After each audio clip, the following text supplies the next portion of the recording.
하나님의 크신 은혜가 오늘 주님 앞에 나와 경배를 드리는 여러분들에게 충만하기를 주의 이름으로 축원을 드립니다. 오늘 본문을 중심으로 위대하신 하나님의 사랑, 하나님의 사랑을 어찌 감히 측량할 수 있겠습니까?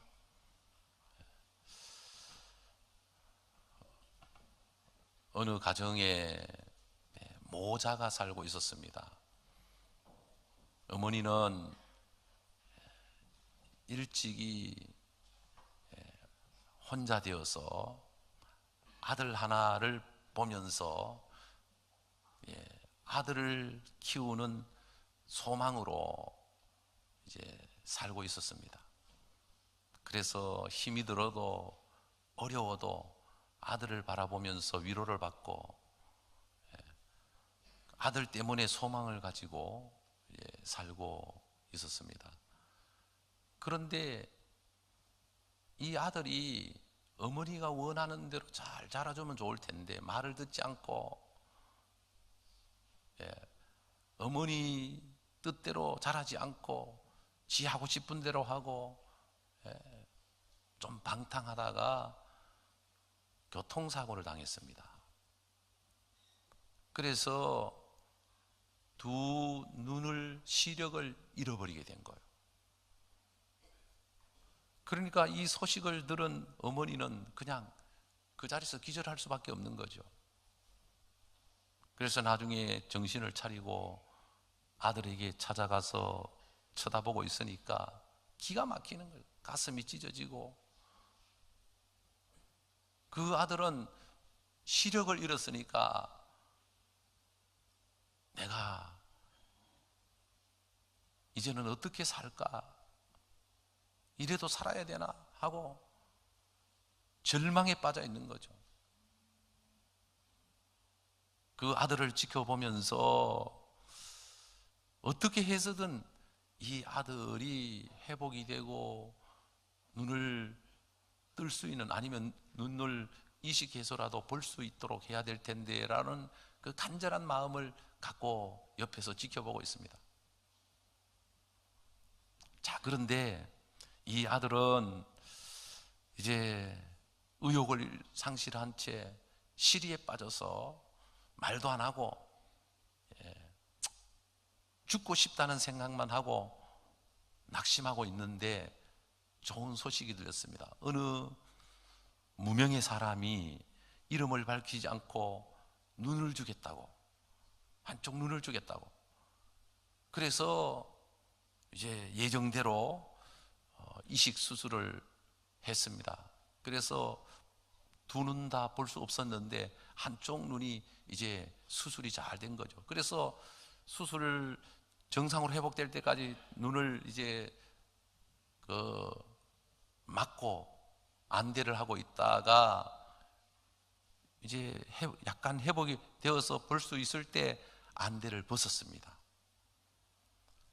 벗어서 제일 먼저 보고 싶은 사람이 어머니 얼굴.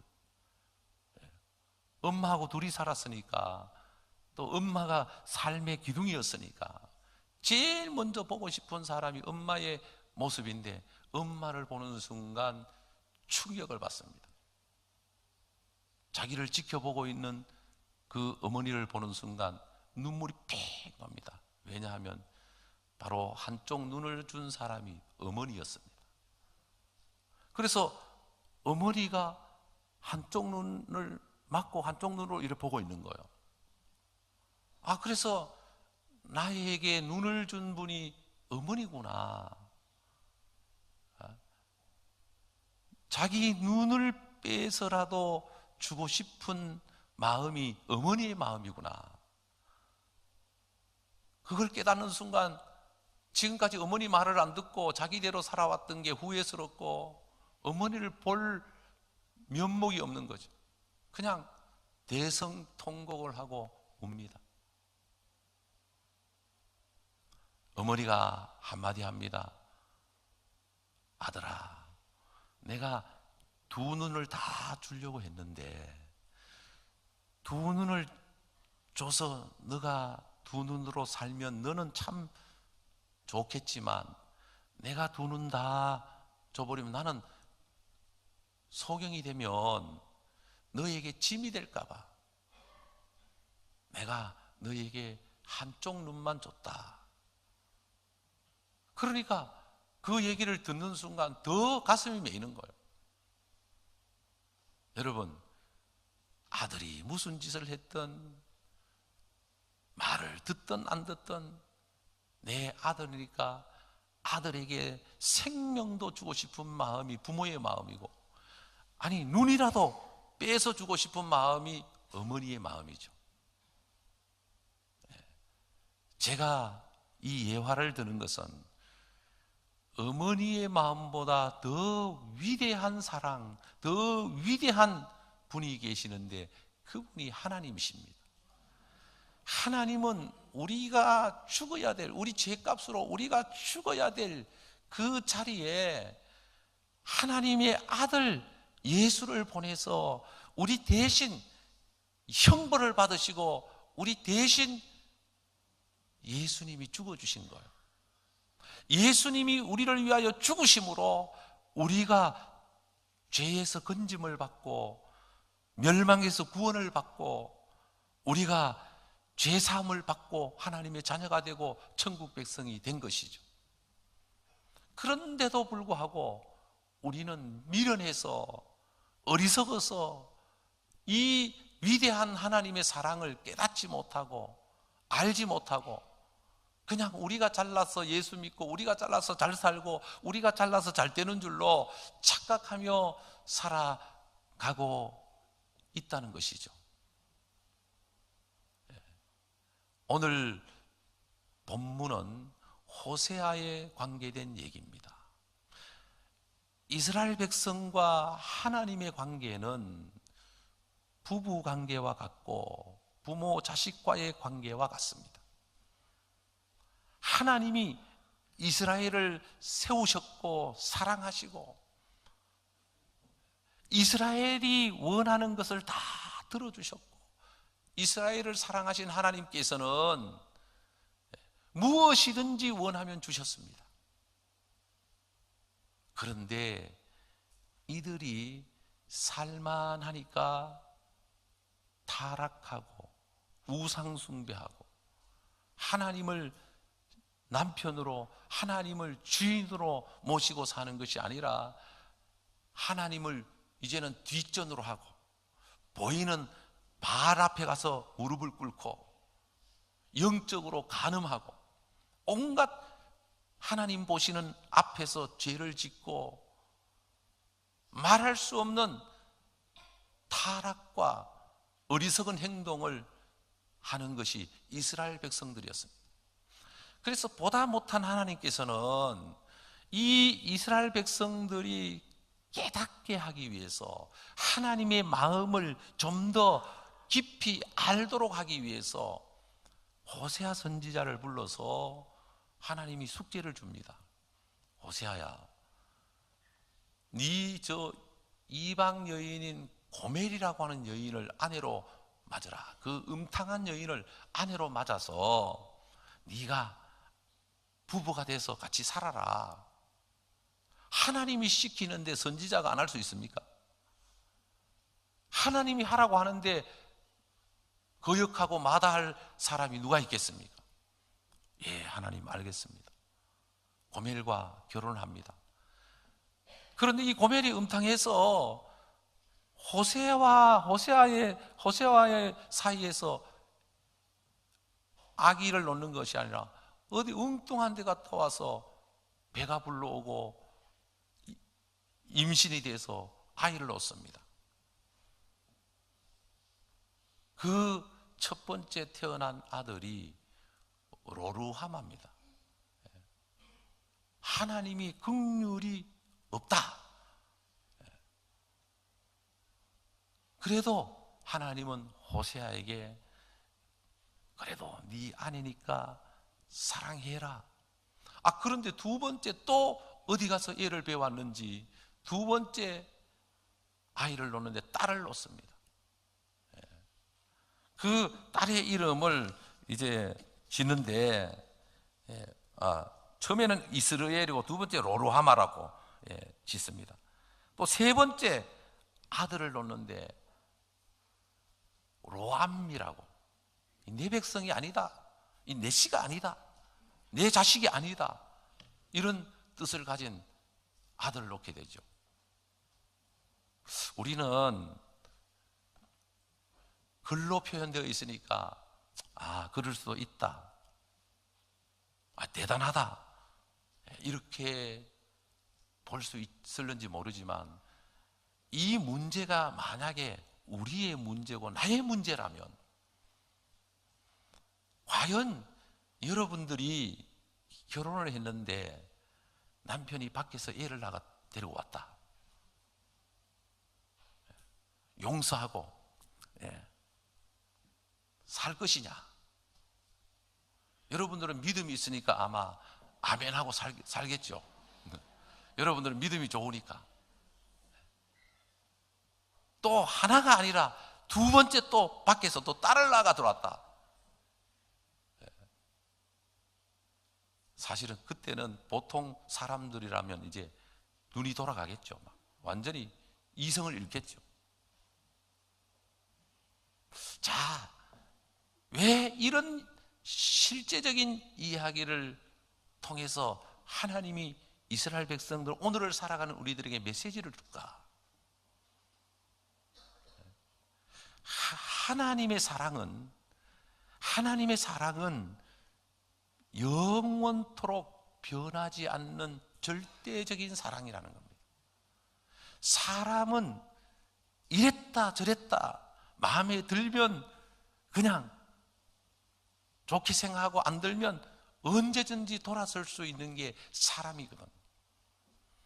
그래서 인간의 연약함, 부족함을 참으로 우리는 하나님의 사랑을 통해서 우리가 비추어 보는 것이죠. 이런 호세아의 이야기를 통해서 오늘 하나님께서는 저와 여러분들에게 두 가지 메시지를 줍니다. 첫째, 하나님을 사랑하되 마음을 다하고 성품을 다하고 뜻을 다하고 목숨을 다하여 주 너의 하나님을 사랑해라. 이 세상에서 가장 위대한 힘은 사랑의 힘이다. 이 세상에서 가장 값진 것은 사랑이다. 사랑하기 때문에 죽을 수 있는 거요. 하나님을 사랑하는 것은 적당하게 사랑해서는 안 된다. 마음을 다하고 성품을 다하고 뜻을 다하고 목숨을 다하여, 목숨을 다한다는 건 생명을 바친다는 얘기가 아닙니까?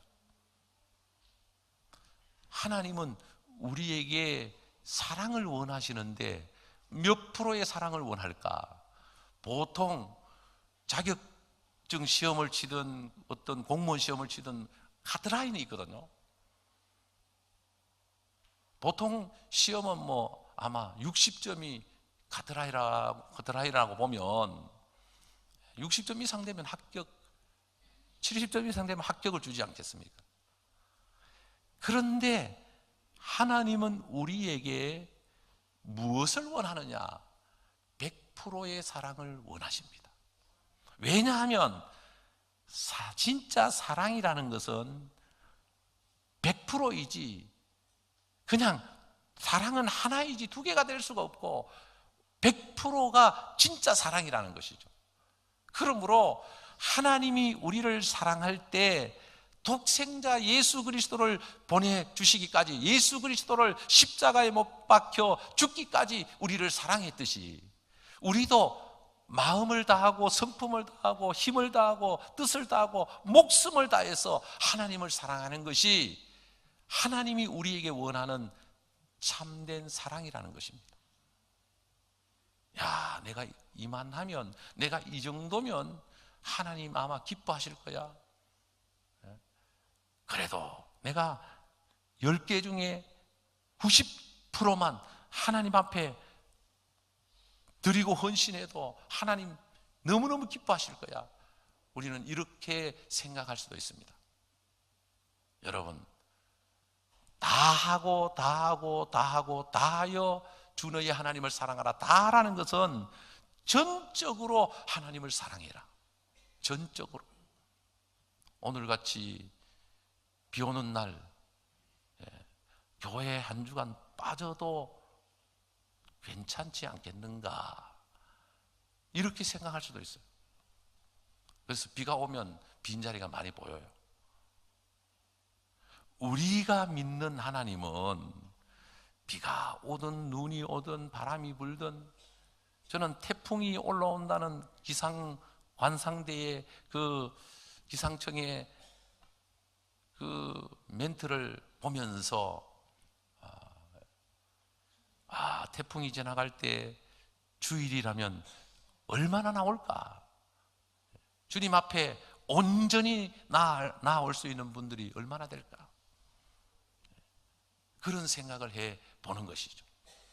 여러분, 예수 믿는 우리는 어떤 문제가 생기더라도 우리는 마음을 다하고 목숨을 다해서 하나님을 사랑하고 주님을 섬기고 주님 앞에 나아가는 은혜가 우리 모두에게 있기를 바랍니다. 예수 믿는 사람은 하나님을 뜨겁게 사랑하며 살 때 하나님의 그 놀라운 은혜와 사랑을 우리가 누리며 살 때 우리가 행복한 인생을, 부족함이 없는 인생을, 하나님이 기뻐하시는 인생을 살게 되는 것이죠. 자, 두 번째로 우리에게 무엇을 말씀하고 있느냐 하면 내 이웃을 내 몸과 같이 사랑하라고 하셨습니다. 오늘 우리가 교동문을 통해서 하나님의 사랑에 대해서 읽어봤는데요, 요한 1서 하나님을 사랑하는 자는 또한 형제를 사랑해야 한다라는 말씀으로 주고 있는데, 사랑하는 자들아, 하나님이 이같이 우리를 사랑하셨은즉 우리도 서로 사랑하는 것이 마땅하도다. 자녀들아, 우리가 말과 혀로만 사랑하지 말고 행함과 진실함으로 하자. 사랑하는 자들아, 우리가 서로 사랑하자. 사랑은 하나님께 속한 것이니 사랑하는 자마다 하나님으로부터 나서 하나님을 알고 사랑하지 아니하는 자는 하나님을 알지 못하나니 이는 하나님은 사랑이심이라. 누구든지 하나님을 사랑하노라 하고 그 형제를 미워하면 이는 거짓말하는 자니 보는 바 그 형제를 사랑하지 아니하는 자는 보지 못하는 바 하나님을 사랑할 수 없느니라. 우리가 이 계명을 주께 받았나니 하나님을 사랑하는 자는 또한 그 형제를 사랑할지니라. 하나님 사랑과 이웃 사랑하는 것이 별개가 아니라 하나임을 우리는 깨달을 수 있어야 하는 것입니다. 나는 하나님을 사랑하는 데는 변함이 없다. 나는 누구보다도 하나님을 사랑해. 그런데 내 이웃을 내 몸과 같이 사랑하지 않는다면 그것은 성경이 우리에게 거짓말이라고 말씀하고 있습니다. 아니, 세상에 보이는 형제도 사랑하지 못하는 자가 보이지 않는 하나님을 사랑한다고? 그것은 말이 되지 않는다는 것입니다. 여러분, 우리가 믿는 하나님은 사랑의 하나님이십니다. 자, 오늘 본문을 보도록 하겠습니다. 본문에 보면 이스라엘 백성을 향한 하나님의 사랑을 노래하고 있습니다. 15절에 거기서 비로소 그의 포도원을 그에게 주고 아골 골짜기로 소망의 문을 삼아 주리니, 아골 골짜기는 죽음의 골짜기입니다. 거기서 응대하기를 어렸을 때와 애굽 땅에서 올라오던 날과 같이 하리라. 여호와께서 이르시되 그날에 내가 나를 내 남편이라 일컫고 다시는 내 발이라 일컫지 아니하리라. 너희들이 나를 남편이라고. 발은 이제 우상인데 주인이라는 의미를 갖고 있습니다. 그래서 하나님을 사랑하는 자는 하나님을 남편으로, 주인으로 믿고 섬기게 된다는 것이죠. 그것뿐만 아니라 19절 이하에 보면 내가 내게 장가들어 영원히 살되 공의와 정의와 은총과 긍휼이 여김으로 내게 장가들며 진실함으로 내게 장가들리니 내가 여호와를 알리라. 여호와께서 이르시되 그날에 내가 응답하리라. 나는 하늘에 응답하고 하늘은 땅에 응답하고 땅은 곡식과 포도주와 기름에 응답하고 또 이것들은 이스라엘에 응답하리라. 내가 나를 위하여 그를 이 땅에 심고 긍휼히 여김을 받지 못하였던 자를 긍휼히 여기며 내 백성이 아니었던 자에게 향하여 이르기를 너는 내 백성이라 하리니 그들은 이르기를 주는 내 하나님이시라 하리라 하시니라. 호세아 시대 때 타락하고 음란하고 탈선한 이스라엘 백성들, 호세아와 고멜의 이야기를 통해서 고멜을 정죄하고자 하는 게 아닙니다.